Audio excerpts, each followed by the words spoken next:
In recent statements made by India's External Affairs Minister, S. Jaishankar, the diplomatic relationship between India and Canada has hit a rocky patch.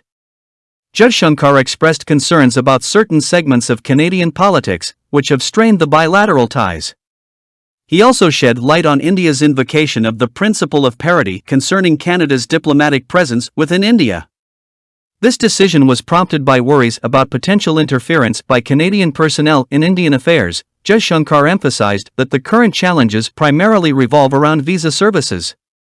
A few weeks ago, India temporarily halted visa issuance in Canada due to concerns over the safety and security of its diplomats. According to Jaishankar, the safety of Indian diplomats is of paramount importance, as stipulated in the Vienna Convention, and this core principle had been put at risk in Canada. He expressed hope that the situation would improve, enabling Indian diplomats to carry out their essential duties safely. In this context, the resumption of visa services was viewed as a potential course of action. The strain in India-Canada relations can be traced back to Canadian Prime Minister Justin Trudeau's allegations regarding the potential involvement of Indian agents in the killing of Khalistani separatist Hardeep Singh Nijjar in June.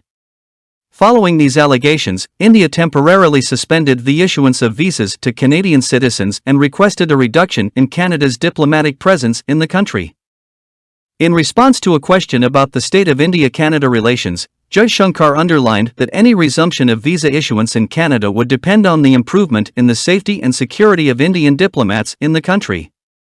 He emphasized that diplomatic safety, as per international conventions, should be non-negotiable.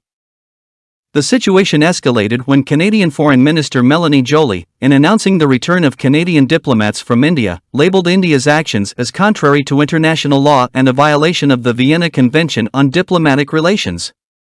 India promptly refuted these allegations. In conclusion, the diplomatic relationship between India and Canada is experiencing a challenging phase, largely attributed to concerns regarding the safety of Indian diplomats. India remains hopeful that this situation will improve, allowing for the resumption of visa services, thereby rejuvenating the ties between the two nations.